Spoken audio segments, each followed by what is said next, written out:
साबिक fast bowler वकार यूनुस ने शाहीन आफरीदी पर गुज़िश्ता रोज मैच में मुल्तान सुल्तान के खिलाफ बैटिंग आर्डर्स में खुद को तरक्की देने के फैसले पर तनकीद की है। लाहौर कलंदर के फास्ट बॉलर PCL 8 में अपनी बैटिंग आर्डर में तब्दीली करते रहे हैं।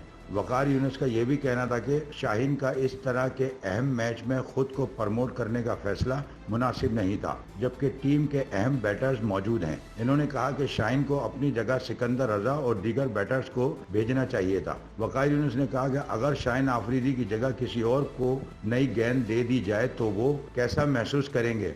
आप इस तरह के बड़े मैच में ये फैसले नहीं कर सकते। मज़ीद वीडियोस देखने के लिए हमारी वीडियो को लाइक करें, सब्सक्राइब करें और बेल आइकन को जरूर क्लिक करें ताकि आने वाली वीडियो आप तक बआसानी पहुंच सके।